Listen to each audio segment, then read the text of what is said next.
Nu va. Tai jeigu pasižiūrėt Facebook'e, tai parašau tenai, ką skaityti, tai šiandien mes žiūrėsim iš antro, toliau, reiškia, ten chronologiškai toliau. Tiesiog antroji Samuelio knyga. Ir nors daugelis iš jūsų prieš tai kalbėjo apie tai, kad kai užduodu klausimus apie karalių Saulį, sako, tai, taigi ten nedaug, ne? Daug jūsų sakė, kad nedaug atrodytų apie Saulį palyginus, tiek daug ir apie Dovydą kalbėjom. Ir šito vietoje dar kartą mes prisimenam, kad tai yra tai, kuo pasižymėjo Sauliaus karalystė. Sauliaus karalystė, dėja, mes skaitom daugiau aprašymą apie tai, ką jisai į Dovydą, čia jisai supavydėjo, čia jisai supyko ir panašiai. Ir kaip jo visas gyvenimas ir karalystė irgi nebuvo trumpa, iš tikrųjų 40 metų, nes tas skaitoma Apaštalų darbų 13 skyriuje, kad Sauliaus karalystė tiek tęsiasi. Jo karalystė visa supusi apie Dovydo persekiojimą. Va. Ir paskutinę kartą palikome Dovydą ties to, kad kilo karas tarp Filistinų ir Izraelio.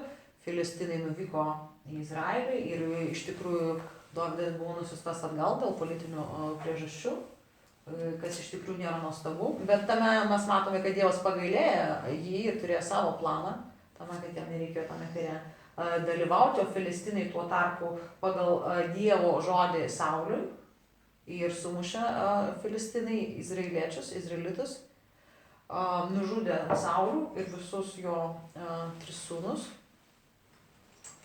Ir va, ten tik tai stiprus tie drąsūs vyrai nuvyko ir paėmė Sauliaus ir jo sūnų lavonus iš ten, iš kur Filistinai buvo iškabinę, reiškia, jų galvas. Ir tuo dramatiniu momentu mes ir baigiam istoriją praeitą kartą. Tai pasibaigė Sauliaus karalystė. Šiandien mes skaitom toliau 2 Samuelio knygoje.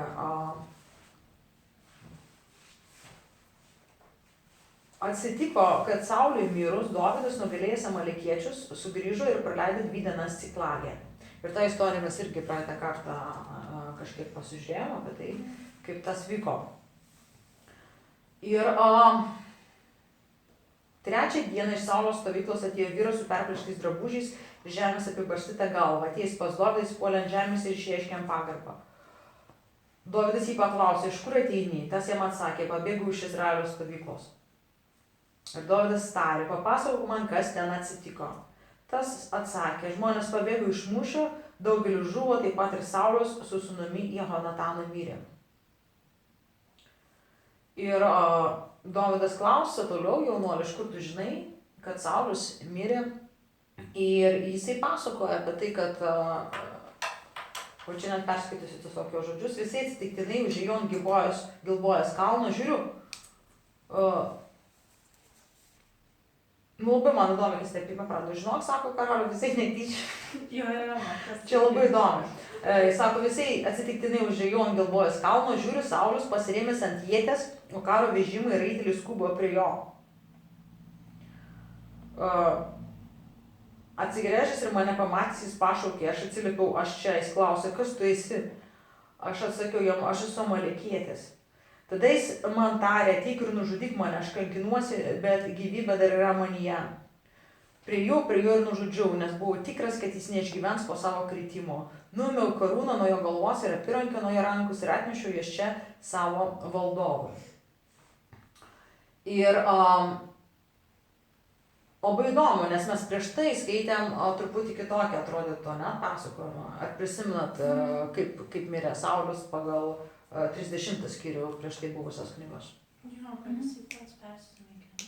Jo, jisai statė žemę, į žemę kardą ir krito ant kardo.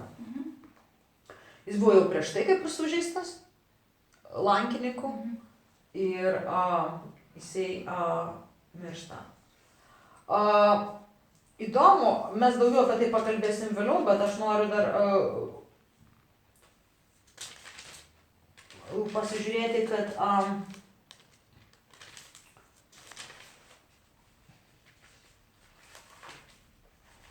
kitoj vietoj, to aš surasiu.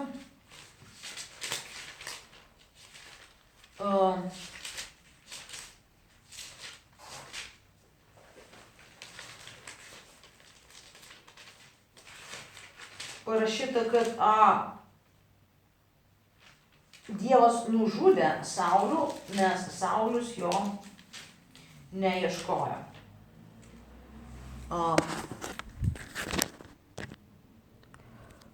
Mes prie to dar grįšim prie šitos eilutės, bet 1 Kroniko 10 skyrius pabaigoje 2 eilutės 13 ir 14 parašyta.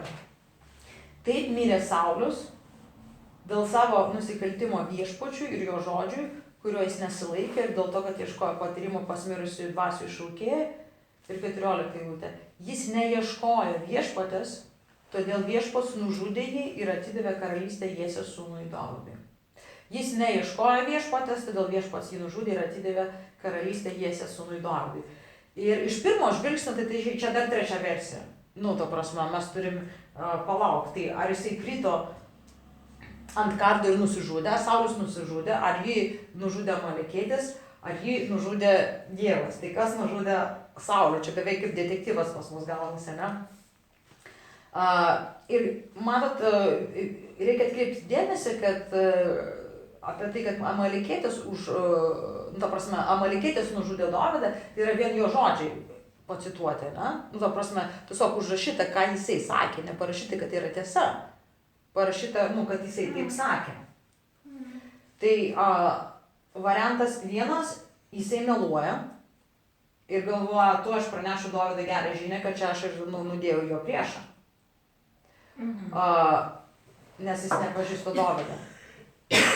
Antras variantas, kadangi jisai sako, nuėmiau karūną nuo galvos ir apyrankę nuo jo rankos ir atnešiau iš savo valdovui, tas man indikuoja, kad jisai galbūt ir nemeluoja. Už tai, kad jeigu Filistinai paėmė Saulų ir, jisai reiškia pirmesnis už Filistinus turėjo nusigauti iki Sauliaus. Arba jisai Saulius pirmas nusižudė, atėjęs Amalekietis tiesiog apiplėšė lavoną, bet tai tiesiog spėjo padaryti iki Filistinai nusigavo iki Sauliaus, nes jie paėmė Sauliaus kūną, nukirtė jam galvą, ir taip toliau mes žinome, ar ne? Tai pagal faktus objektyvius, tai mes matom, kad Amalekietis patenka į tą tarpą tarp Sauliaus krentančio ant kardo ir filistiniečio, ne? Tai ar jisai nužudė faktiškai, ar jisai meluoja šitoje vietoje, mes nežinom, ne? Mes nežinom. Bet gali būti ir taip, gali būti ir taip. Ir tas neprieštarauja, sakykime, šitoje vietoje, viens kitam. Kitas dalykas, nes jisai galėjo jį, nes jis sako, jisai sužeistas, bet gyvybė yra jame. Nes Saulei galėjo nepavykti nusižudyti. Nes mes daug skaitom pilno istorijų, kad žmonės žudasi ir jiems nepavyksta. Ir visokių, nes žmonės būna šauna savo į galvą iš pistoleto ir kulka, ta prasme, ir kažkaip per galvą perėjus ir nebūtinai žmogus sugeba. Ir tie visokie, reiškia, puslapė apie savižudybės ir panašiai, ten yra nemažai to būtent įspėjimo, kad jūs pagalvokit, nes ta prasme, tikrai labai didelė statistika, kur nepavyksta ir tai yra labai lengvai. Bet aš ką noriu pasakyti, kad ta tauta, kurią karaliui Sauliui Dovydas pasakė išžudyti, nepalikti nieko, yra Amalekas. Ir savo metu mes galim skaityti dar anksčiau, kada Dievas sako ir sako savo įstatymų knygoje apie tai, kad sako, kai aš tave įvesiu į šalį, sako, kai aš tau duosiu poilsį, sako, tu išnaikink, čia yra pakartota įstatymą, 25 skyrius. Mes skaitom tokį dalyką, kad čia įstatymė Dievas užrašo.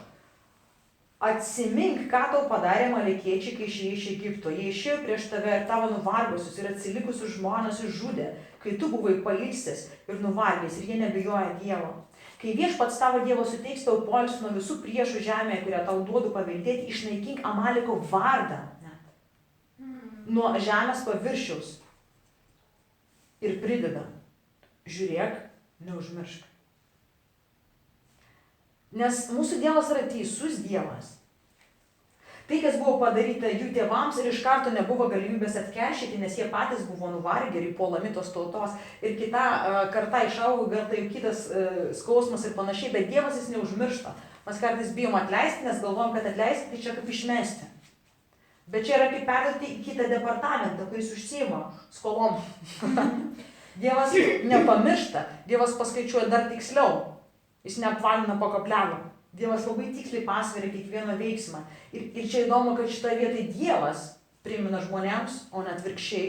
Jis sako, aš tai prisimenu jums padaryti piktą, jūs galite pamiršti, bet aš sakau, kad aš prisimenu. Ir štai, ką aš jums sakau padaryti, labai įdomu, ne? Įprastai mes galvojam, kad čia mes Dievui kaip vaikas už rankovės. Tėti, nu bet tai manęs skriaudžia, nu nepamiršk. Bet Dievas čia sako, Izraeliui sakau, žiūrėk, tu nepamiršk.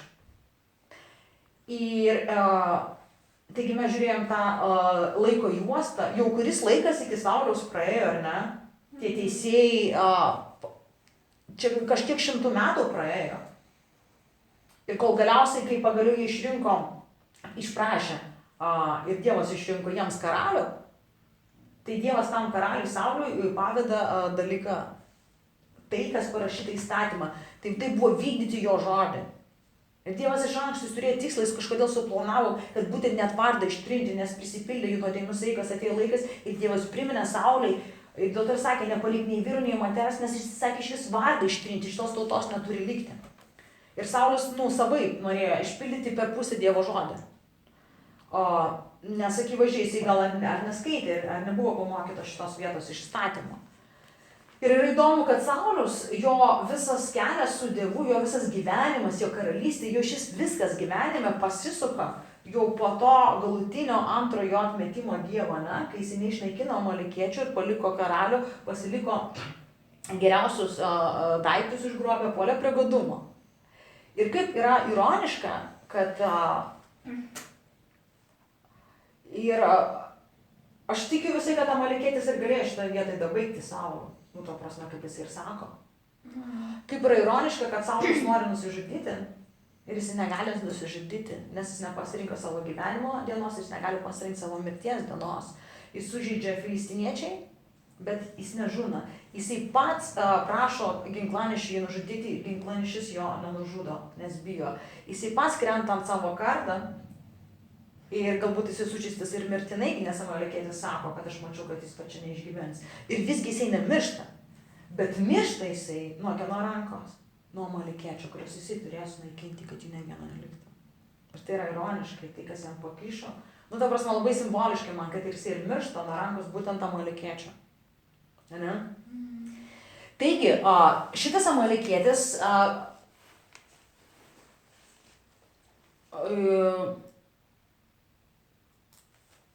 galvoja, kad jisai atneš Dovydui gerą žinią. Nes Dovydas, politiškai kalbant, besislapstantis opozicionierius, emigravęs, pabėgęs, ieškantis politinio ir visokio prieglobsčio kitoje šalyje, pabėgęs, visiškai įsitvirtinęs tenai. Ir visos tos kalbos apie Dovydo karalystę ir panašiai, tai jos buvo puikiai visiems žinomos. Ir nes prisimenat, net Nabalo žmona Abigailė, jinai pasitiko, sako, tikrai Dievas padarys, kaip tau sako, ir atiduos ir padarys tave valdovu. Ta prasme, žmonės žinojo, kažkaip tas buvo, paplitę, kažkaip žinojo, nors Dovydas nevaikščiojo su kokiais agitaciniais plakatais ir, kažkaip kitaip buvo. Bet tas amalekietis, jisai bėga žuvus Sauliui pas Dovydą ir jam praneša žinią apie tai, kad Saulius žuvo ir dar pabrėžė, kad čia nuo mano rankos, manydamas, kad gaus kokį apdovanojimą. Bet jisai matyt, nefollowino Dovydo jokiuose socialiniuose tinkluose ir buvo mažai susipažinęs. Nežinojo tų istorijų apie tai, kad Dovydas nenužudė Sauliaus. Ir vieną kartą, nenužudė Saulius ir kitą kartą, kai turėjo tokią progą, neištiesė savo rankos. Ir Dovydo reakcija čia visiškai netokia, kokia tikisi amalekietis, ir tai kažką sako apie žmogų. Dovydo yra reakcija, kad jisai nuliūsta, jisai susigraudina, jis perplėšio rūbus, jis sako, ką tu galvoji? Sakau, kaip tu išdrįsai pakelti savo ranką prieš viešpatės pateptai? Ir jisai sako savo žmonėms tiesiog nužudyti tą Amalekietį, įvykdyti mirties bausmę, už tai, kad jisai išdrįso pakelti ranką prieš karalių, nors ir damušti, bet ant kiek, matot, Dovydas palieka teisę mirties ir gyvenimą Dievo rankose. Nes Amalekiečio argumentas, aš vis tiek mačiau, kad jisai neišgyvens, ne? Tai ką? Nežinau, ar čia, aš čia nenoriu šitą diskusiją absoliučiai, ta prasme, eiti, bet gal net, kai svarstat apie visokius klausimus, tarkim, eutanazijos, dar kiti klausimai, gyvenimo ir mirties, ar reikia dabaigti, jeigu jau matai, kad čia, nežinau, čia yra įdomi situacija pamastyti apie tai. Kokia, pavyzdžiui, buvo Dovydas šitą vietą, pozicija. Nesakiau, kad Dovydas niekada gyvenime neklydo, bet štai, čia įdomi, situacija apsvarstyti jo poziciją šičia, kad ir jisai sako, kaip drįsai pakelti ranką šitoj vietoj ir vykdo Amalekiečiai mirties bausmę. Taigi, po to Dovydas labai nuliūdo iš tikrųjų, nes tai taip pat kartu ir Johonatanas žuvo šitoje vietoje. Ir Dovydas sužino, kad pagaliau, net jam nebuvo pagaliau, nes ta reakcija, kurią mes skaitom pirmam skyriuje, akivaizdžiai nusako, kad jam nėra reakcija pagaliau, ne? Ir vis dėlto, aš sakau pagaliau, atsižvelgdama į visus tos metus, eilę metų, kurios jisai slapstosi nuo Dievo pažadą. Ta prasme, kad Dievas sako, tu būsi Izraelio karalius ir praeina čia vos ne 15 metų iki šio momento. Ir jam šičia yra 30 metų. Dabar Dovydui 30 metų. Ir šitoje vietoje atrodo, taigi aišku, ką daryti. Vis dėlto, kad aš galiu grįžti į Izraelį, manęs nebeliko to, kuris mane persekioja, ten kažką galiu daryti. Ne, ką Dovydas daro? Mes antram skyriui iš karto skaitome, kad po to Dovydas klausia viešpatį. Tai yra pirmas dalykas, ką jisai daro. Jisai vykdo teisingumą Amalekiečiui, jisai liūdi dėl mirties Sauliaus ir sūnų. Ir pirmas dalykas, ką jisai klausia, kai tai yra, ką Dovydas daro, tai jisai klausia viešpatį, sakydamas, ar man eiti į kurį nors Judą miestą, ar man išvis grįžti, reiškia, tenai. Ir Dievas jam sako, grįžk. Ir šitą vietą Dovydas dar nepakyla ir neina, nes jisai dar paklausia konkrečiai, o į kurį man eiti, ir Dievas jam nurodo į Hebroną. Tai šitą vietą mes matom Dovydo poziciją, jisai, iš tikrųjų, kaip jisai visą tą laiką neištėsė rankos ir nepaėmė, taip ir dabar jisai save pozicionuoja tyčia. Toj vietoj, kad, tai Dieve, jeigu tu surengi man šitos dalykus, jeigu tu nutiesi prieš mane kelią, jeigu tu man atveri duris, tai tu ir vesk mane. Tai kuriuo keliu man eiti į kurios duris. Tai visus tos metus Dievas jį vedė ir saugojo nuo mirties tiek daug kartų. Tai labai įdomu, kad ne tik kažkokio spazmo akimirko, jisai sako, Dieve, aš tavim pasitikiu, bet jau čia kilimo, negalima sakyti, kai jau čia atleidžia spazmą, pagaliau. Ir tai yra tokia, mums visiems labai slidi vieta, kai buvo visą laiką sunku ir kažkas pradeda kitaip klostytis. Ir šitoje vietoje mums pragazuoti dažnai norisi šitoje vietoje, savarankiškai, suprantat, ką nors sakyti, paspausti gazą, aš šitą situaciją ir toliau jau matau kryptį, tikiu savim, varysiu. Ir Dovydas šitaip nedaro. Jisai klausia Dievo. Kaip visus tos laikus, visus metus, Dievas įkreipia, sako, tai tu mane ir dabar kreip. Ar man grįžti?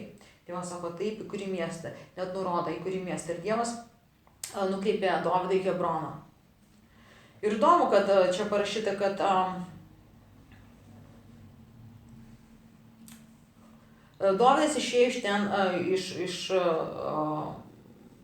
iš Ciklabo, su savo abiem žmonom, Izraelietė Ahinoamą ir karmelietė Nabalo našle Abigailę, nes jisai paėmė ją į žmonas, akivaizdžiai, po to atsitikimo. Visi vyrai jo nuėjo paskui jį į Hebroną ir va šitoje vietoje Judo vyrai, Judo giminės vyrai, atėjo ir patepė Dovydą Judo karaliumi. Ne Dovydas atėjo ir sakė, kad aš jums vadovausiu, bet jie išgirdo, kad Dovydas atvyko į Hebroną ir Judo vyrai patys atėjo ir patepė Dovydą karaliumi. Įdomu vėl apie Dovydą, kaip apie žmogų kažką pasako, kad Dovydas, kai išgirdo, ką jam iš Gileado vyrai padarė, tai yra tie narsuoliai, kurie nepaisant pavojos naktį nuvarė pas Filistinus po pralaimėto mūšio. Ir išvagė Sauliaus kūną ir jo sūnų ir garbingai palaido ir po to dar 7 dienas pasnikavo ir liūdėjo ir tuo būdu pagerbė, apčiuopiamai pagerbė karalių. Ir Dovydas, kai išgirdo, ką jie padarė, jisai pagerbė juos, jisai parodė savo pritarimą. Ir tai yra labai įdomu, tai yra, pažiūrėkit, tai yra labai nuoseklu tai, kaip jisai daro Amalekiečių ir ką jisai daro Gileado vyram. Paprasme, jis nesidžiaugia, kad ir neteisėjo vyro kritimu. Jis nesidžiaugia, nes sako, gerai, varykiam. Ne, jis šitaip nedaro. Ir jisai sako, viešpats te laimina jūs čia, jam iš Gileado vyrams, kad parodėte pagarbą savo valdovui Sauliui ir jį palaidojate. Ir jisai žada, kad jisai jiems irgi bus palankus. Ir kad, ta prasme, teigiamai jos žiūrės dėl tokių dalykų. Visgi, Dovydas yra patirtas karaliumi tik tai vienoje dalyje, Izraelio, tai yra Judo viena tik tai gentis. Visa kita šalies dalis, visa kita šalis vis dar yra įtakoje Sauliaus kariuomenės vado Abnerio. Šiaip, izraelitai pralaimėjo karą Filistinams, bet čia yra tokia kažkokia bendra okupacija. Iš esmės, Abneris, galima sakyti, valdo tą šalį, jisai nueina vienašališkai, kaip yra įdomu. Neparašyta, kad Izraelio vyresniai, bet Abneris vienas parašyta. Jisai nuėjo, paėmė Sauliaus sūnų iš Bošetą ir atvedė į Mahanaimą, žodžiu, patepė jį tenai karaliumi. Ir iš Bošetas jis buvo šiaip 40 metų, kai pradėjo karaliauti, mes čia skaitom, bet labai lengvai kažkaip valdė Abneris. Jis buvo toks stiprus vyras, kuris labai stipriai valdė net ir tą iš Bošetą, nes vėliau skaitom, kad kai iš Bošetas įkaltina, tai Abneris jam taip atkirto, kad iš Bošetos net išvis neturėjo žodžio, nors jau būdamas karalius pasakyti ir parašyti, kad jis labai bijojo Abnerio. Va. Tai Dovydas Hebrone karaliavo kiek? 7 metus mes skaitėme. Jam buvo 30, reiškia, iki savo 37 metų jis karaliavo Hebrone kaip Judo karalius. Taip. Ir Judo karalius Dovydas, jo, reiškia, artimieji, kaip aš sakiau, giminės, čia man bibliniai precedentai, giminės artimieji, Cerujos sūnus, aš jam dar kartą primenu, Ceruja buvo Dovydo sesė. Tai kai jūs skaitote paminėtus Cerujos sūnus, tai reiškia jo sūnėnai, Joabas ir kiti. Tai, reiškia, ten patepamas iš Bošetas, čia Dovydas. Ir normalu, kad kila karas, pilietinis iš to vietoje jau. Šaliai tai ne kažką, nes ką tik su filistiniečiais jie susirėmė, bėgo ir paliko žmonės net miestus. Dabar kila pilietinis karas. Ir išėjo Dovydas ir jo kariuomenė vienoje pusėje, o Abneris ir jo kariuomenė kitoje pusėje. Ir toks dramatinis momentas išeina ten iš kiekvienos šalies po 12 jaunuolių kariauti. Čia toks truputį, nežinau, pas juos gal buvo, kaip prisimenu, Dovydas ir Galijotas, kad ten 1 prieš 1, tai čia 12 prieš 12. Ir jie vienu metu vieni kitiems įsmeigė kardus ir visi 24 vienu momentu žuvo. Toks dramatinis. Vieni tau lygisos jau. Jo, čia yra 22 skyriuje, taigi galite skaityti. Ir ten, tokia dramatinė vieta. Ir užvirė smarki kova. Natūralu. Žodžiu, trumpai papasakoti istoriją, kadangi karas tai buvo nenutolinis, kaip dabar, gali įsidėti žmogus būtkiai kažkokioj per tą droną bombarduoti kažką Afganistane ar kažkur, net ta prasme niekada nepažiūrėdamas kitam nekis. Tada viskas buvo kitaip, artimiau. Tai Cerujos sūnus, 3 buvo. Joabas, Asaelis ir Abišajas. Asaelis, iš to, kad jis minimas 3, aš darau prielaidą, kad jis yra jauniausias. Ir parašyta, jis labai gerai bėgo. Sprinteris toksai. Nežinau, ar sprinteris, bet labai greitai bėgo. Ir jisai jaunas, karštas vyrsas nusprendė bėgti ne paskui ką kitą, bet paskui Abnerį, kariuomenės vadą. Ir aš jį nuimsiu. Ir įdomiai, kaip jie visi vieni kitus pažįsta. Čia labai man asmeniškai, šiuolaikiniam žmogui yra reali situacija, kai yra karas ir tu kovoji, to prasme, iki mirties su žmonėmis, kuriuos tu pažįsti. Ir Asaelis bėga paskui Abnerį, Abneris apsisuka ir pamato, kad tai yra Asaelis. Ir sako, davai paskui kažką kitą bėga, aš nenoriu tavęs nužudyti. To prasme, geriau kažkaip ne taip. Kaip pažiūrėsiu, sako, įdomi, sako, kaip pažiūrėsiu, reiškia, Joabui, tavo vyresniam broliui akis. Ir Asaelis nenori, įsivysi pagal Abnerį, paskui Abnerį, bet to Abneris tikrai, mes matom iš tos situacijos, kodėl tai aprašyta, kad jis nebuvo piktybiškai, jis nebuvo įkarštis, jis nenorėjo būtent pribaigti Asaelį, atvirkščiai jį atpažinęs, bandė išvengti šitą, kad iki jo nenužudyti. Ir Asaelis vis tiek įvijosi ir čia yra karas. Ir tada jisai smogė jam ietim, bukuoja galų, ir ten žiaurus momentas, ta ietis bukuoja galų, net išlenda kiaurai, tada išsitaškais visas, ir miršta. Ir žodžiu, po to kitą dieną jau grįžti, ir jie kovoja, iki, reiškia, persekiojo, Dovydas laimi su savo kariauna ir jie persekiojo Izraelį ir vyrus, ir po to vakare jau galiausiai sušunka, jie sako, tai kiek, Abneris sako, kiek jūs persekėt savo brolius, taigi pilietinis karas Hebron, ta prasme, reikia, sustoti pasigailėjimą, žinai, ne tai, kad nugalėjot ir dar visus, iš principų išžudysim. Ir šitą vietą kažkaip Jobas paklausė, sako, gerai, kad pasakei, nes tikrai, jeigu, kažkaip man nesustabdytum, čia aš iki ryto persikeičiu. Ir tai jie grįžta ir pasiskaičiuoja ir labai įdomiai, labai nedaug pasigėda vyrų, 19. Toks mūšis, visa kita, o jie pasigėda tik 19 vyrų, nors patys jie nukovė 360 Benjamino ir Abnerio vyrų. Žodžiu, Jobas pasižiūri, kad trūksta Asaelio, kažkaip jis sužino, kad tai yra Abneris, kuris nužudo, ir jam toks, aš atkeršysiu, jis taip, savo širdyje taip tą palaiko, kad nežiūri, kad yra karas, jokios aplinkybės, nors mes ką tik matėme, kad ten nebuvo toks vienas ant vieno, nei piktybiškai, nei ką, ne? Ir jis labai palaiko savo širdyje. Ir taip atsitinko, kad va šitoje vietoje Dievas panaudojo visokias aplinkybės.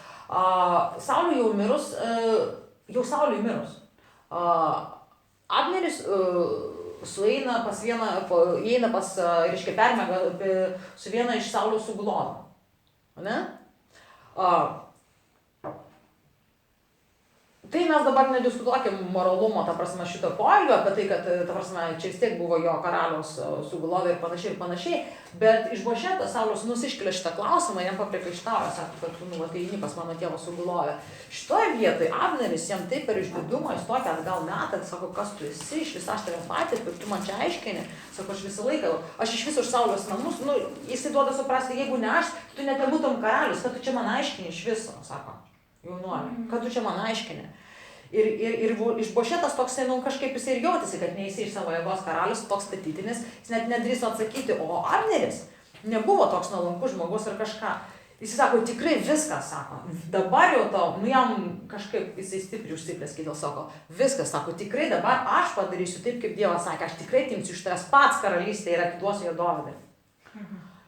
Ir viskas, jisai užsiplėskė, jisai nuvyksta pas Dovydą šitą vietą ir siūlo jam karalystę. Sako, mes sustarkim, sako, ir aš atvesiu pas tave Izraelio vyresniosius, jie paskui mane nueis. Mes matom, kokią įtaką turi Abneris, ne politinė, sako, nes, ką tik, jie ėjo į karą su šito Dovydu, tai žmonės rizikuoja gyvybės, o dabar Abneris pasakys, ne, mes už Dovydą ir jie eis.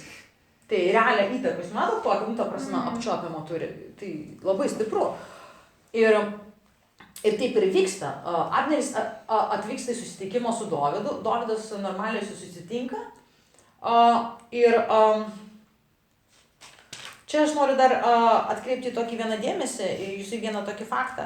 Kai Abneris atvyksta ir siūlo jam karalystę, pirmas dalykas, ką Dovydas paprašo. Ką jis paprašo? Jis prašo Mikaelį savo pirmosios žmonos. Ir praėjo 20 metų. Praėjo 20 metų, 20 metų gyveno su kitu vyru. Bet kažkas yra Dovydui, kažkas tokio Dovydui yra su moterimi ir mes matysim. Čia yra jo tokia, jisai santykius su moterimi ir per moteris bando kažkokios tokios pagodės įsitvirtinimo ieškoti. Kažkoks jam, va čia yra jo Achilo kulnas, galima sakyti. Nes matysim vieną iš kiekio, kiek jis įima ir ima tą žmonas. Ir čia jis karalystė. Jam siūlo karalystę ir jisai kaip sąlyga, nes čia yra, dėrybos labai svarbus momentas, ką tu gali, ne su žmonėmis. Nes Abneriui irgi reikia, sako, gerai, bet aš būsiu karalius, tai pirmas dalykas, kurį turi padaryti, gražinti man Mikalę. Ir ją gražina, paima iš to vyro ir atveda jam ir vyras prašyti verkdamas ir paskui jam sako, grįžt namo. Tas grįžt 20 metų. Ir nors mes žinom, kad pradžioje parašyta, kad Mikalė tikrai mylėjo Dovydą ir panašiai ir taip toliau, bet praėjo 20 metų ir 20 metų gyveno su kitu žmogum. Suprantat? Ir va. Tai mes nežinom, kaip Mikalė dabar jaučiasi dėl Dovydo, bet galėsim vieną momentą iškelti tokį klausimą.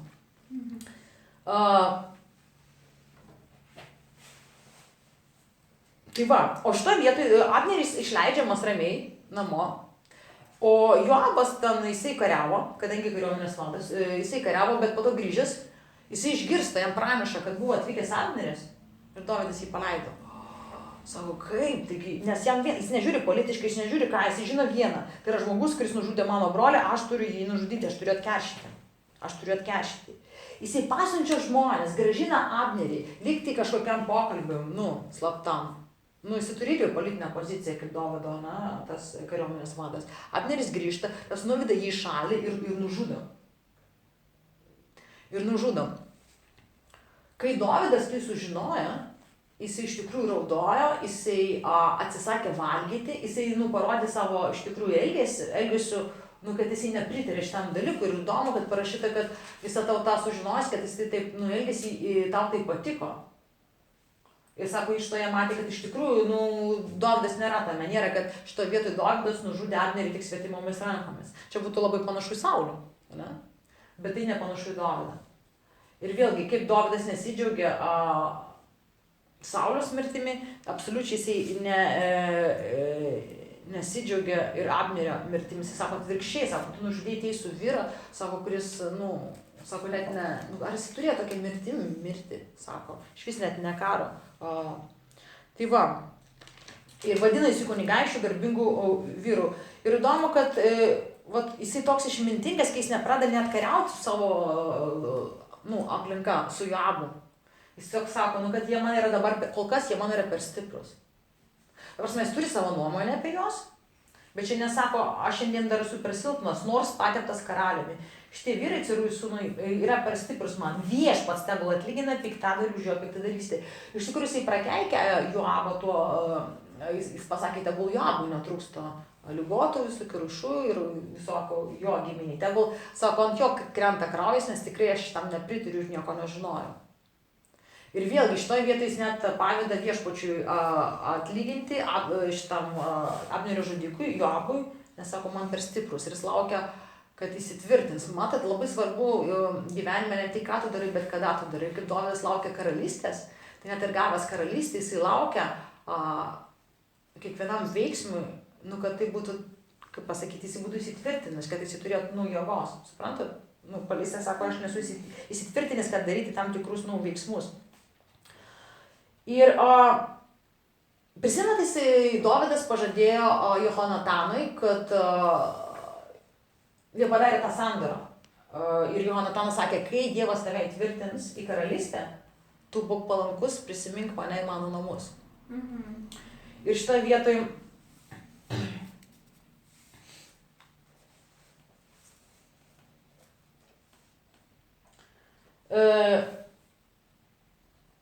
Dovydas lygiai taip pat nenorėtų žudyti ir Sauliaus sūnaus Išbošeto, ar ne taip? Tai, bet įdomu, kad Dievas veikia aplinkybėmis ir žmonės pamatė, kad Abnerį žuvo tam, to prasme, nes jisai turėjo kokią politinę galią, mes ką tik kalbėjom, kad ir tas žuvo, jie žmonės nori glaustis tiesiog pristipresnį, elementaru. Ir atsirado porą vyrų, kurie tiesiog nueina ir paslapčia nužudo Išbošetą, toks sąmokslas, ir tada bėga pas Dovydą ir praneša jam. Kaip, toks dežavių kaip Amalekietis. Vėlgi, žmonės visiškai nepažįsta Dovydą, absoliučiai. atbėga ir pranešė jam kaip gerą žinią, kad štai mes tavo, reiškia, priešo sūnų, reiškia, nužudėm. Ir sako, tai palaukit, jeigu aš nepagailėjau Amalekiečio, kuris man atnešė žinią apie Saulį ir Jonataną, galvodamas, kad man atneša gerą žinią, jūs galvojat, kad aš, džiaugsiuos jumis, sako. Ir vėl Dovydas sako jaunuoliams, jie viršytiems mirties bausmę.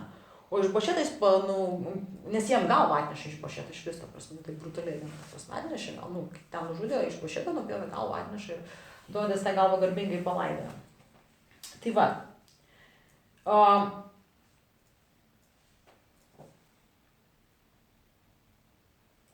Šitoje vietoje ateina visi Izraelio vyresniai ir patepa jau patys. Įdomu, kad jam nereikėjo kovoti. Jūs matote, jisai išlaukė savo momento, kada Dievas nurodo. Ir Saulius taip bijojo, kad Dovydas iš jo atims, netgi kai Saulius nėra, Dovydas ir čia neforsuoja. Judo vyresniai atėjo patepė į karaliumi ir čia Izraelio vyresniai ateina ir patepa jį karaliumi.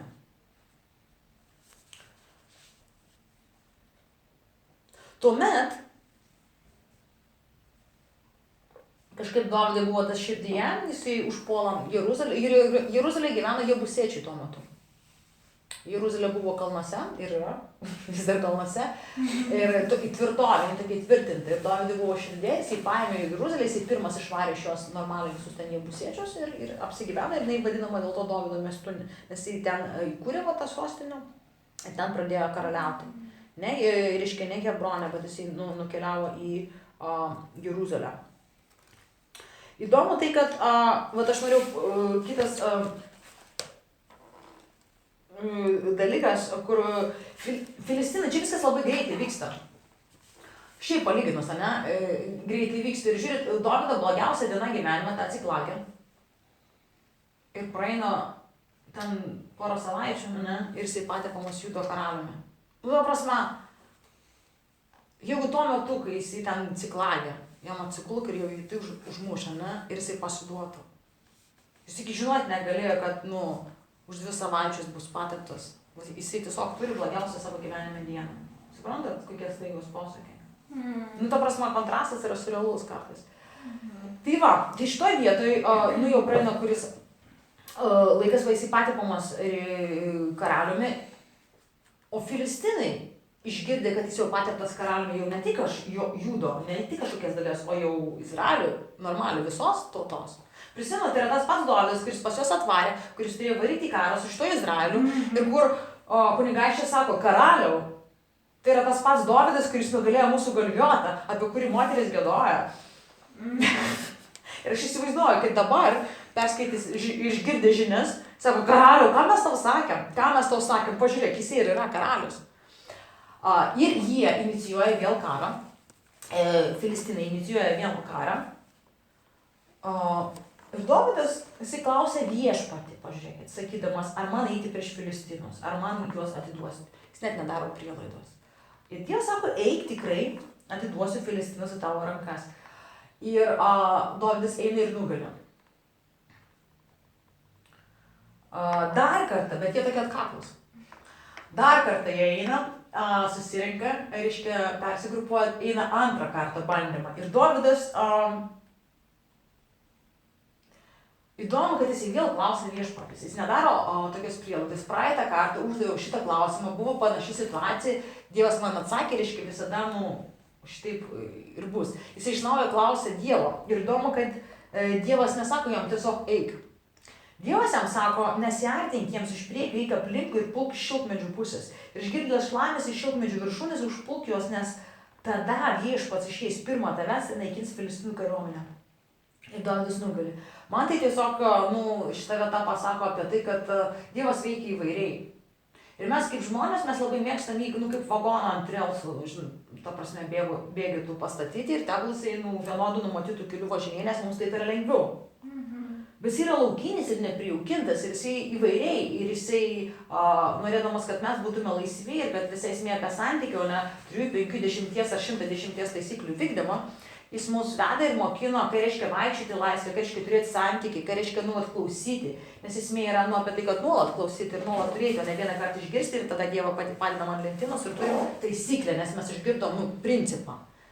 Nes mes vis norim sako, Dieve, duok man principą ir aš eisiu gyvensiu pagal tavo, bet pagal principus, o tu pabūk. Dievas sako, aš pats kaip asmuo esu svarbesnis negu principai, mūsų su tavim santykis yra svarbesnis negu principai. Ir principai yra gerai, bet mūsų santykis su tavim yra svarbesnis. Ir dėl to jis veikia įvairiai ir pastoviai specialiai, tam, kad parodyti, kad ne, palauk. Ir grįžinti prie to gyvo klausimas ir gyvos sąveikios. Nes kitaip mes vis sakysim, ne, čia principas, ačiū ir tu pabūk, aš gyvensiu pagal tavo principus.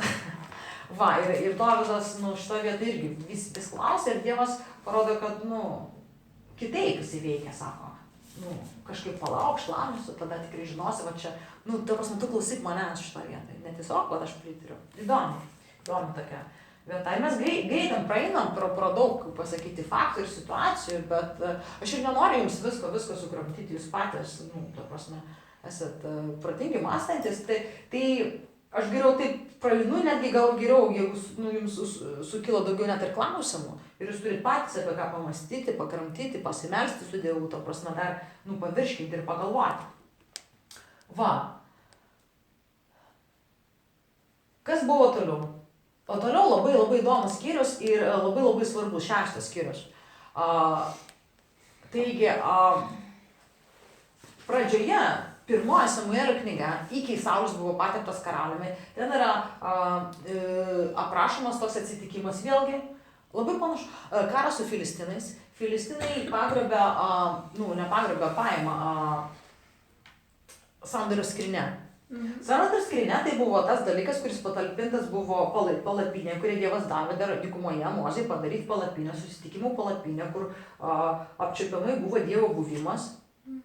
Ir vieta, kur garbino žmonės, kur į vidų galėjo užeiti kunigai, šventų švenčiausių, kur tik aukščiausias kunigas kartą per metus buvo ta sandorio skrynia, į kurią buvo įdėta tos plokštės, manos ąsotis ir Arono lazda. Ir savo metu, kai Filistinai pagrobė, karo metu tą skrynę, nusinešė pas save į savo Dievo šventyklą. Nes jų labai paprastas buvo suvokimas, jeigu mes juos nugalėjom, reiškia, jų Dievas silpnesnis. Tai mes nunešam į savo, kaip trofėją, į savo Dievo šventyklą. Jiems į galvą negali ateiti, ta prasme, toks variantas, kad Dievas pats leidžiasi, dėl to, kad jo tauta apleido, tai čia tokia auklėjimo priemonė. Bet, ir ten tas buvo ir statula to Dievo jų ištaškyta iš ryto suranda jie, ta prasme, ir dar kažkaip ir Filistinam tam buvo blogai visokios lygos, jie jau pato nežino, kaip atsikratyti tos arkos ir taip iš vieno miesto į kitą, jau kitas miestas išgirsta, kad galvo, o ne, dabar pas mus prasidės nelaimės ir lygos. Ir galiausiai jie įdomiai, jie patys turėjo atiduoti Izraeliui, tik paimkit savo šitą Dievą, nes mums blogai nuo to. Ir jie, reiškia, užstato tą skrynę ant vežimo ir paleidžia ir tos karvės tiesiai. Ir ten vienose namuose pagaliau, reiškia, liko. Ir Dievas laimino tos namus ir buvo Abinadabo sūnaus. Ir apie tai gali skaityti 1 Samuelio pradžioje, ten 5-6 skyrius ir panašiai. Tai šitoj vietoj, ir matot, ta prasme, ten per visą Sauliaus karalystę, skrynia, reiškia ten, Abinadabo namuose, jinai 20 metų prabuvo, mes skaitom ten 1 Samuelio knygui. Ir po 20 metų, tada jau buvo Saulius pateptas karalius. Ir per visą Sauliaus karalystės laiką skrynia ten buvo ir buvo. Bet Dovydas, vienas pirmųjų dalykų, be to, kad jis grįžinami kailį, šitą mes jau atkreipėm dėmesį, bet ką jis padaro kaip karalius? 6 skyriuje mes skaitom, Dovydas surinko visus Izraelio rinktinius vyrus, iš viso 30 000.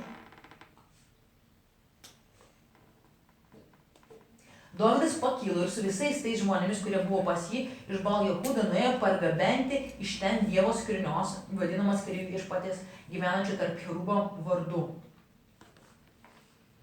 Vienas pirmųjų dalykų, ką Dovydas kaip karalius padaro, jau Izraelio karalius, jis sukviečia visus vyrus rinktinius Jisai Izraeliui sako, pirmas dalykas, ką mes kaip karalystė padarysim, pirmas dalykas, kurį aš padarysiu ne jau kaip žmogus ir vyras, bet kaip karalius, tai mes pargabensim Dievo skrynią atgal. Ir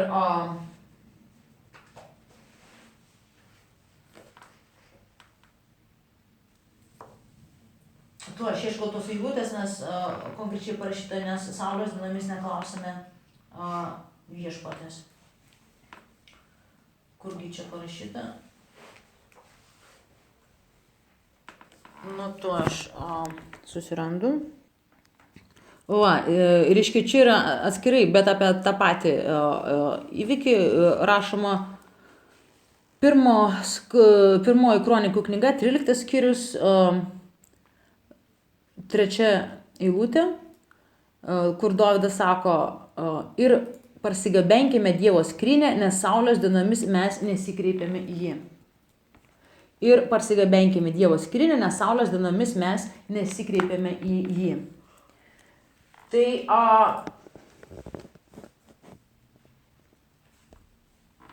šitoje vietoje labai įdomu, o tai, kad ta kita eilutė, kur mes skaitėm iš 1 kronikų skyriaus, tai kad Dievas nužudė Saulę.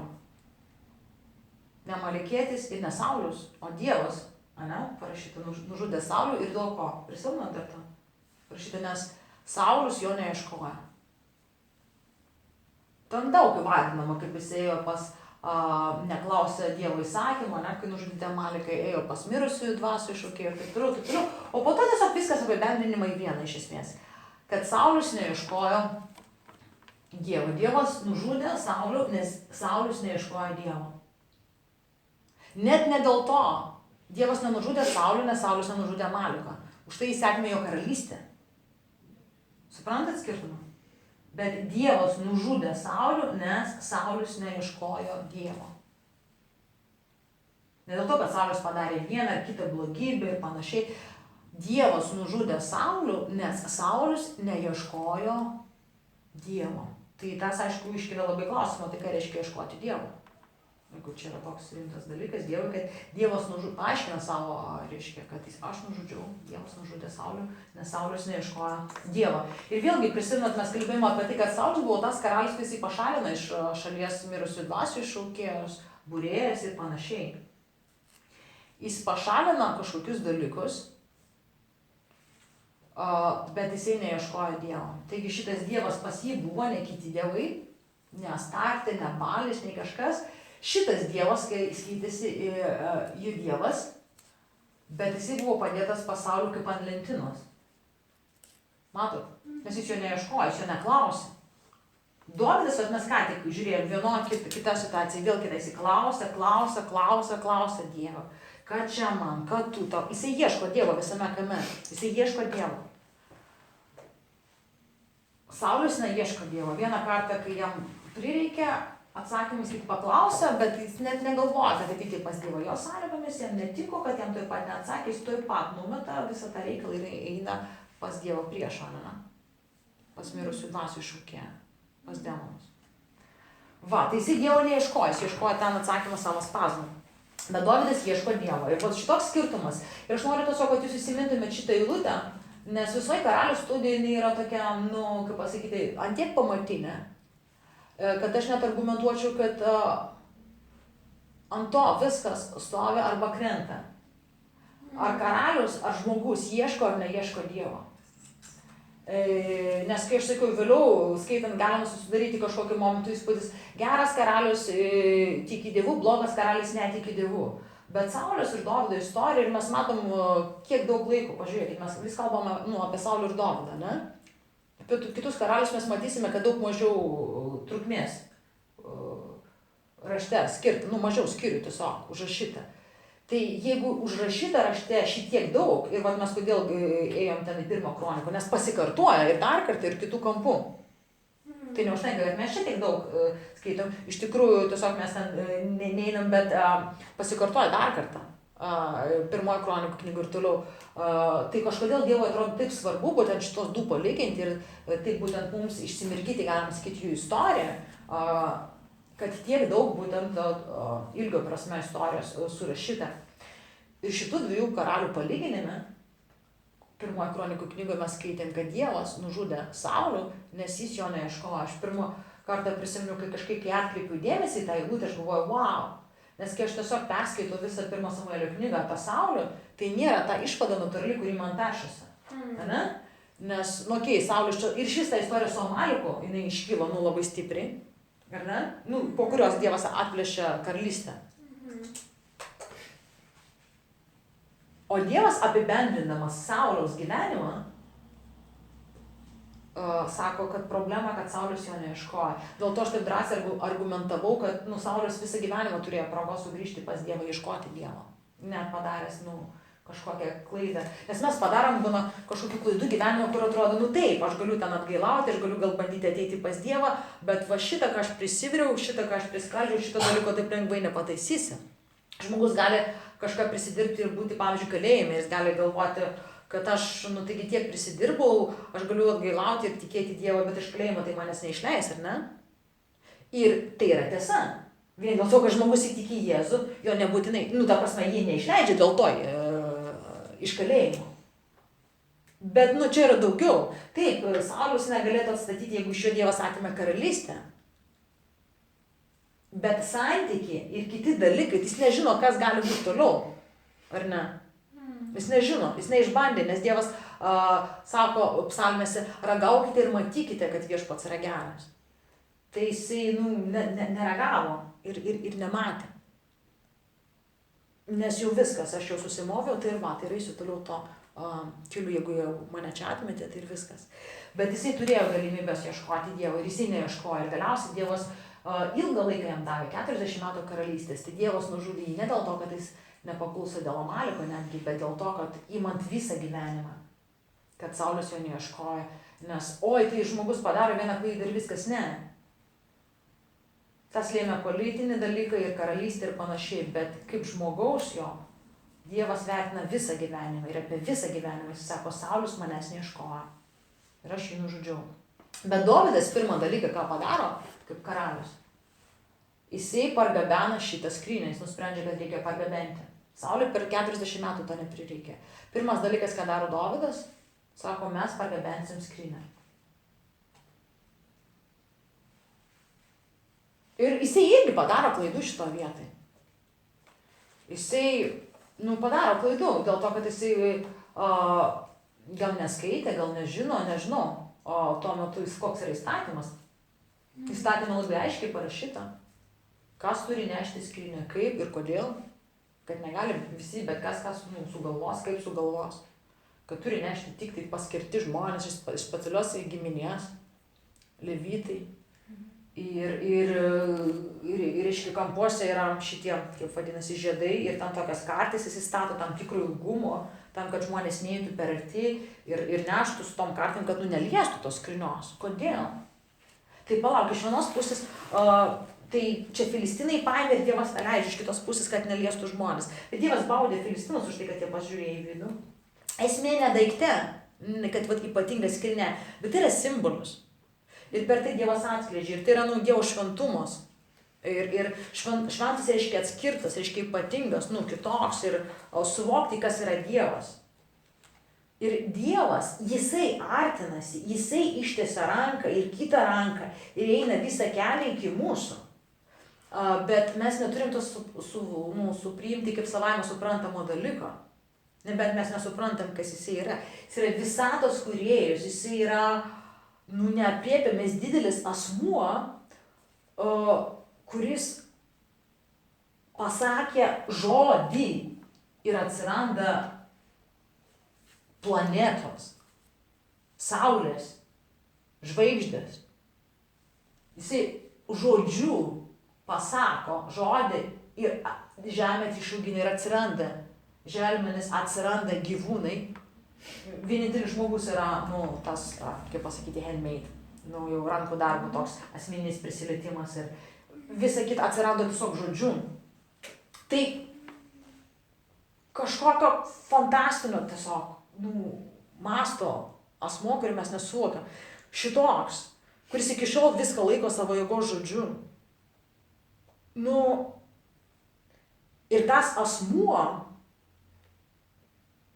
jis nesuvokiamai nori turėti su tavim santykį ir bendrauti.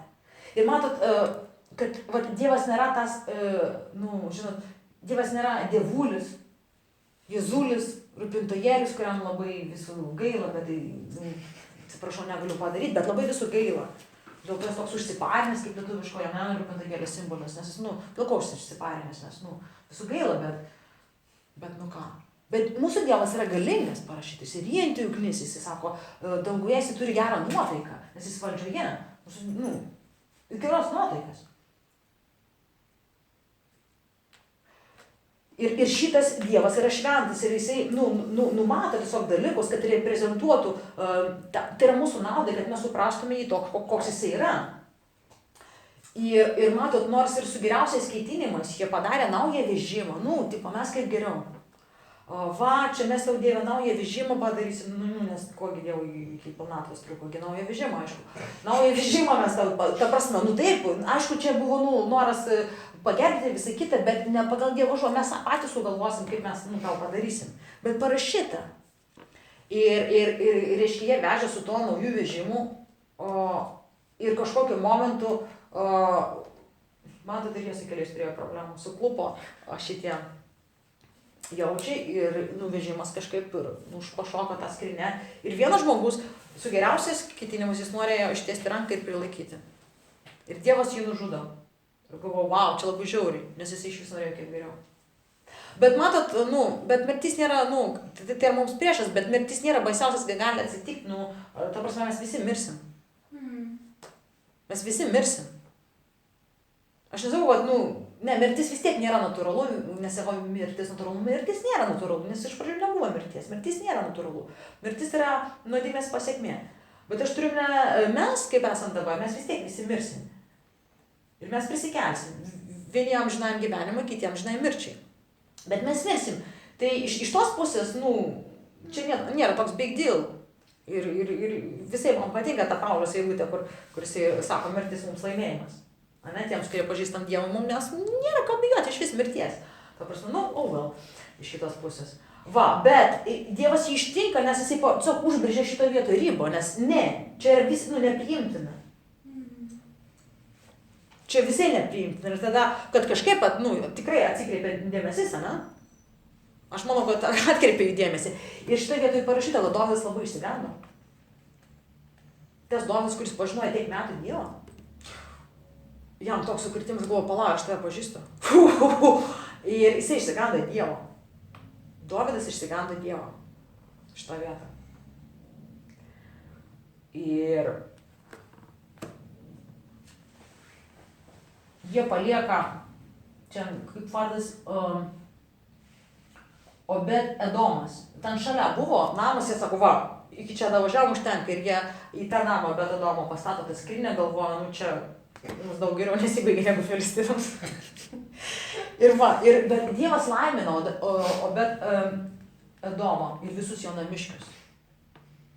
Parodė, kad, ta prasme, aš esu baubas. Bet karaliui Dovydui, kai pranešė, kad Dievas palaimino, tada Dovydas nuėjo ir žiūri, šį kartą su džiaugsmu pasigabeno Dievo skrinę. Bet šį kartą jisai akivaizdžiai susiprato, nes jis galvoja, kas buvo, nes akivaizdžiai jisai galvoja.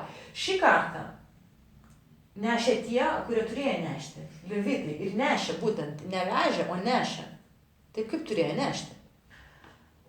Ir įstatymė neparašyta, kad jeigu neši skrinę, tai ten reikia, kažkaip tiesiog parašyta, kaip nešti, kad su tom kartim, bet čia šį kartą parašyta, kad pažiūrėkit šeštos skyrius 13 eilutė, kad tie, kurie nešė viešpatės skrinę, paeidavo 6 žingsnius ir Dovydas aukodavo jautį ir javų avinį. Ta prasme, tai kas 6 žingsnius sustoja ir paaukoja jautį ir javų aviną. Ir aš tiesą nepasižiūrėjau, ir nėra, nes miestas neparodytas, parodytas gatiečių, bet čia gatietis tai čia, kad iš gato kilęs, tai nereiškia, kad ten buvo prie gato būtinai tie namai Obed Edomo. Tai aš nežinau, koks atstumas tarp Obed Edomo namų iki Jeruzalės ir aš bijau net pagalvoti. Bet pagalvokit, kas yra 6 žingsniai. 1, 2, 3, 4, 5. Reiškia, šitą plotį, va šita patalpa yra biški plačiau per vieną žingsnį. Čia yra 5 kokia, ne? Nes aš bandau, kad vyras dar plačiau žengia ir panašiai. Tai tu... Nėra daug, ne? Bet dabar pagalvokit. 6 žingsnius praneša skrinė, tada sustoja ir aukoja Jautį ir Arviną. Ir suprantat, kas yra aukoja? Tai ne daiktą tiesiog padėti, reiškia, jį papjauna, reiškia, supila iš akmenų tą, ar malkų, ta prasme, tą aukurą ir jis sudegina.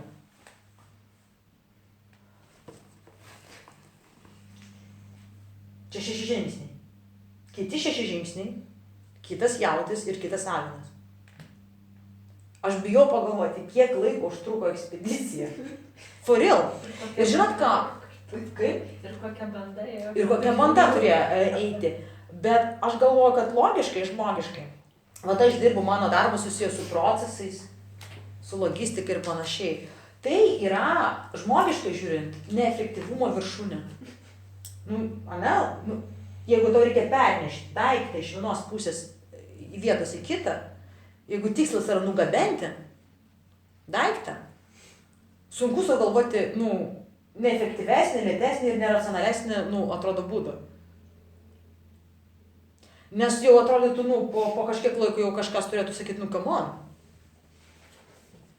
Akivaizdžiai, nors iš vienos pusės yra jų tikslas, parsigabenti skrinę, bet tai nėra iki galo galutinis tikslas. Jis mato tame jau ieško Dievo. Jis net nešdamas tą skrinę, dabar jau jisai... Nes pirmą Dievo, ta prasme, skrinę čia mes padedam ir mes tave pernešim. Labai aišku, efektyvu, gražu, naujas vežimas, ta prasme, visi reikalai. Viskas ir netinka. O neša dabar ir žinot ką, ir Dievui patinka. Ir mes galim dažnai kažką daryti ir mums žmonės ir krikščionės galės sakyti ir su geriausiais skaitinimais, tu ilgesi racionaliai, tu ilgesi kvailai, taip nereikia, čia yra neefektyvu, tu darai nesąmonės, reiškia šitaip renginių nieks nedaro, čia yra ne taip, ta prasme, tu nesupranti, kaip veikia žmonės, čia dar kažką ir tu čia per lėtai, tu stabdai, čia dar kažkas, o Dovydas sustojo 6 žingsnius ir jis tiesiog šlovina Dievą ir prašytai jis šoka prieš Dievą. Karalius, 6 žingsniai praeina, iš ko jie kaupoja, kas savis, jisai džiaugs, jisai muzikantas, jisai šoka, jisai džiaugiasi, ir tokia tusovkė vyksta ir jisai turi atrodyti žmogų, kuris vien žmogiškai žiūri, tiesiog paprastai. Jisai turi atrodyti ne tai, kad rimtai, jisai turi atrodyti kaip beprotas. Ir taip ir atrodė, žinot kam? Jo žmonai, Mikailai, kuri 20 metų pragyveno su kitu vyru. Saulės karalystė, prisimenat, kas buvo su Jonatanu, kuris buvo pasiutęs, kad dviesi su ginklanešiu nuvarė, užpulti Filistinus, jei tik Dievas atiduos rankas. Bet kai prabuvo prie Saulios, nes baimė yra užkrečiama. Kai Mikailė 20 metų pragyvena tenai, Saulės karalystėje, jos jau visas požiūris kitoks. Ta, kuri pirmą palaikė Dovydą, rizikavo irgi ir savo gyvybę prieš tėvo rūstybę, nes tėvas vyriui prisinuot ir Jonataną nepabijojo mesti ietės, kai tas apadovo. Tai ta prasme, jinai rizikavo ir savo gyvybę šitą vietą išstodama Dovydą prisinuot, kai jį įspėjo. Tai čia 20 metų pragyveno Saulės karalystė, jau nežiūri Dovydą kitom akimis. Nežiūri, galvoju, koks durnelis čia, pažiūrėk. Nes priežmogiškai, politiškai, jis atrodo, nesąmonės kažkokias. Kažkoks nesąmonės, kaip beprotis. Ir jinai tą jam ir pasakė. Sako, oi, bet ir sako per tą tokį pasyvų agresyvumą, žinot, kai žmonės netiesiai šviesiai, bet taip įgelia. Ir jinai jam, jis jos nepamiršo, jis ją grąžino, bet jinai jam įgelia, sako, jo, sako, oi, kai koks tu garbingas karalių. Iš esmės jinai jį paniekina. Labai aiškiai jam akis pasakė šitą. Ir Dovydas jo atkirto labai gerai. Jis jį pasakė, tai buvo prieš viešpatį. Žiūrėkit, kas atsako, kuris pasirinko mane vietoj tavo tėvo. Auč. Ir vietoj jo namų, kad paskirtų mane valdovų, viešpatės tautas Izraeliui. Todėl aš grosiu viešpačiui ir dar labiau nusižeminsiu ir tapsiu menkas savo akise. Bet tarnaičių, apie kurias kalbėjau, būsiu gelbiamas. Wow. Tai kai Saulius neklausė Dievo ir savaip darė dėl Amaleko, ir pirmą kartą, Dievo argumentas Sauliui buvo, Sauliu, aš tave išsirinkau, tu manęs klausyk, aš tave pastačiau karalium, tai tu mane klausyk. Dovydas ir klausė Dievo, nes Dievas jam pasakė visus tos dalykus. Ir jų argumentas į Mikaelį sakė, tai mane, tau atrodo juokinga, kad aš čia išsitaškau prieš Dievą. Sako, tavo tėvas Saulius buvo tas, kuris vertino kaip žmogiškai, kaip čia garbingiau žmonių akise ir panašiai. Kuris yra tavo tėvas ir kur aš? Šitas Dievas, dėl kurio tau juokinga, kad aš prieš jį atrodo kaip durnelis. Ir visgi šitas Dievas susirinko mane vietoj to tavo tėvo, kuris nekulaikė Dievą ir galvoja, kad reikia čia pagal žmonių garbę ir pagal žmonių efektyvumus metimus. Sako, sako, ar tu matai, tai Dievas mane iškėlė vietoj jo. Sako, todėl aš dar labiau. Sako, tau atrodo, kad aš čia durnai atrodo. Sako, tu dar nematėjai. Sako, dar labiau nusižeminsiu. O tu galvoji, kad aš kvailai atrodysiu prieš tavo tarnus, prieš mūsų tarnus, aš jūsų gerbiamas. Tai reiškia, jie daugiau supranta negu tu kitais žodžiais, sako, šito Dievo akise, tu niekini ir tarnaitės, nes ką čia. Sako, tarnaitės daugiau supranta Mikaelį negu tu, jis sako, kitais žodžiais, labai politkorektiškai sako, tu kvaila moteris, tu nieko nesupranti. Sudėk 2+2. Ta prasme, come on. Wow. Ir Dovydas teisingai pasakė šitą vietą, nes mes matom, kad Dievas, kurio rankoje gyvybė ir mirtis, jisai uždarė Mikaelį iš čia ir neturėjo vaikų iki mirties. Kas Senam testamente labai dažnai pabrėžiama, kad tai buvo Dievo dalykas.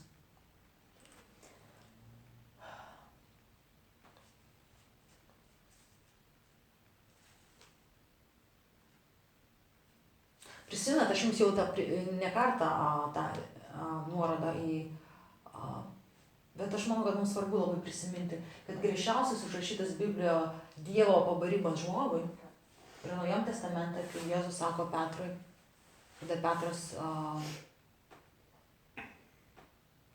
draudžia Jėzų, kad tas neįtų į Jeruzalę, nes Jėzus pradėjo atskleisti, kad štai aš eisiu į Jeruzalę ir ten būsiu išduotas ir nužudytas aukštųjų kunigų. Ir Petras pradeda jį drausti, sakydamas, ne viešpatie, tau neturi taip atsitikti, tai irgi iš gerų ketinimų, iš rūpesčių Jėzui. Ir Jėzus atsisuka ir jis sako, šalino mane šėtonė, tokia pliucha. Sako, tu man papiktinimas, nes mastai, kad žmonių, o ne Dievo. Ir mes turim tą suprasti, kad Dievo keliai ne mūsų keliai, jo mintis ne mūsų mintis. Jis mąsto kitaip. Ir ieškoti, vienas iš dalykų, kai reiškia ieškoti Dievo, tai jį pažinti ir jį suprasti. Bet koks jisai. Nes koks yra santykis su kitu asmeniu, jeigu tu jį nesupranti ir nenori suprasti.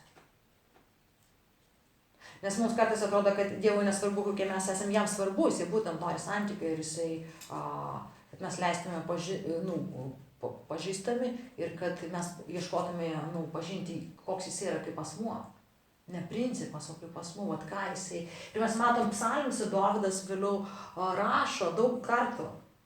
Šitaip ar tą taip nedaryčiau, nes tau taip nepatiktų. Arba tu netoks Dievas kaip ta ar ana. Ir jis išvardina, ne? Tu netoks Dievas, kuriam patiktų neteisybė. Tu netoks Dievas, tu šitoks Dievas.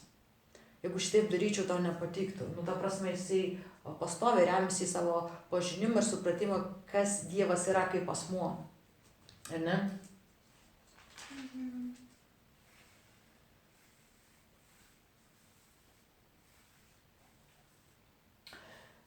Ir norisi kažkaip apžvelgti ir tos dar greitai kelis skyrius. Tiesiog šiandien užbaigimui. Tai yra vienas dalykas, kad po palapinės ne palapinės, po skrynios atnešimo ir viso to, reiškia, Dovydas pakviečia pranašą Nataną ir sako, bet vėlgi įsitarėsi įdomu su Dievo žmogum. Jis sako, tai sako, kažkaip jau čia man gerai, Dievas mane iškėlė, tai dabar aš noriu pastatyti Dievui, gerą chatą. Ta prasme, šventyklą, namus ir panašiai. Ir, nu, kaip ir geras buvo dalykas, bet įdomu, Dievo atsakymas jam sako, Davidai sako, sako, aš tave paėmiau iš ganyklos, kai tai buvai, nu, piemenėlis. Prisimenate, neatsirado vietos prie tėvo namų. Tai sako, Davidai, nu, ačiū, aišku, bet aš tave iškėliau ir žinai, ką sako Davidai, aš tau duosiu namus, kuriuose gyventi. Bet sako, bet nieko, bet geras tavo noras, tai aš duosiu pastatyti tavo sūnui. Sako, aš pakelsiu, tvirtinsiu tavo sūnų. Ir nu tai va, toks įdomus dalykas.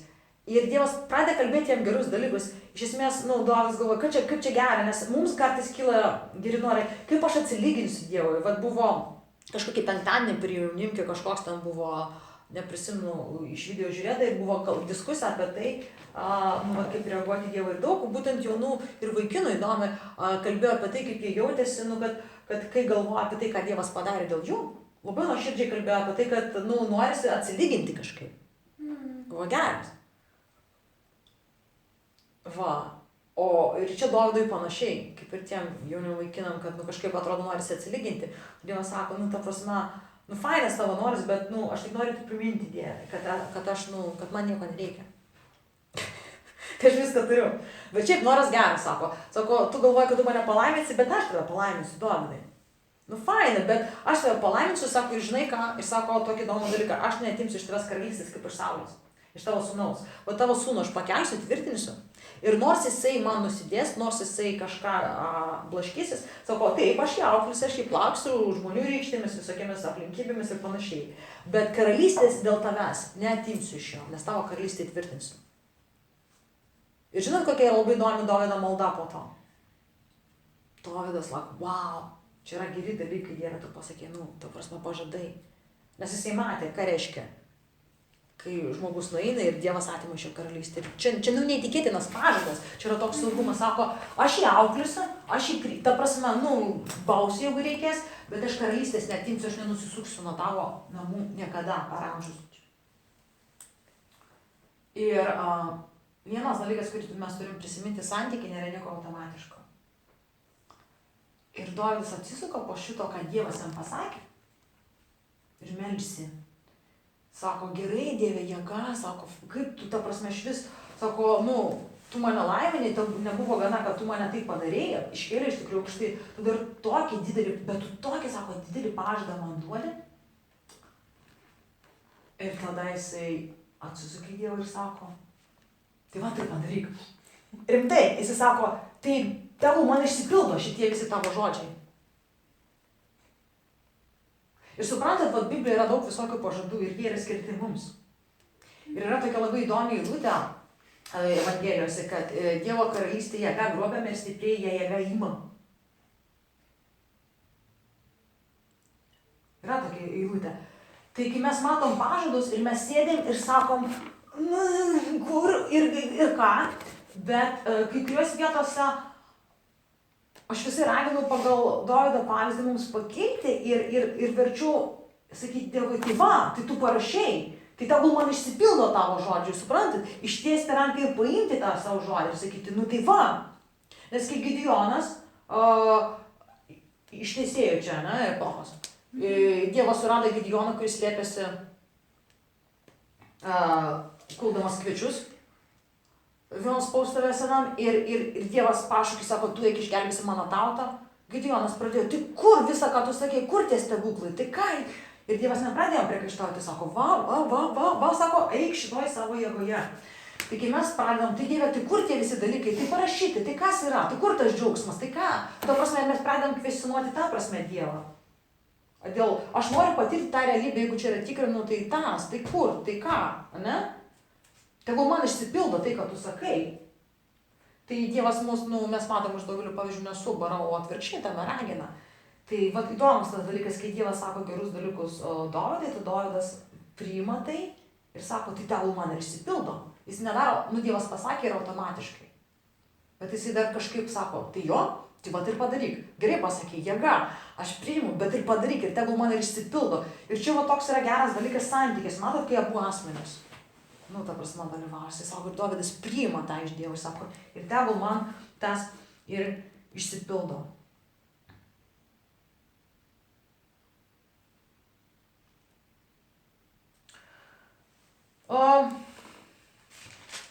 Kitose skyriuose tiesiog mes matom toliau tas karas, reiškia karas jau su sirais, filistinais. Dovydas daug kariavo, kaip Dievas ir sakė.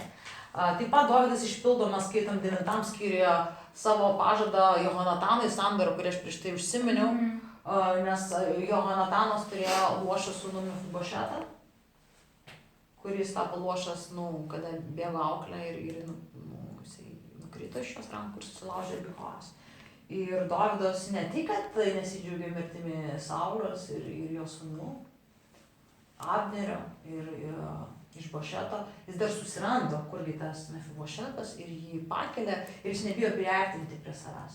To, kuris galėtų, politiškai, būti prieš jį, jis nebijo. Absoliučiai jis priartina, jį apdovanoja, paskiria visą šeimą tarnais. Ir tikrai, jis yra žodžio žmogus ir jis visiškai nebijo. Jis nebijo būti žodžio žmogus, jis nebijo priartinti Mefibošetą, nes jo karalystė yra, iš Dievo. Ne? Tai va,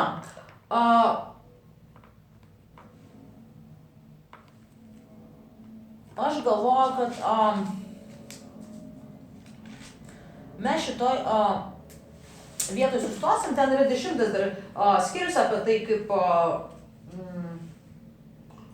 irgi Dovydas nugalėjo sirus, bet aš galvoju, kad jūs patys puikiai galite paskaityti ir jo charakteris irgi per tai pasirodo. Ir kitą kartą mes pradėsim 11 skyrių. 11 skyrių. Čia aš sustabdysiu.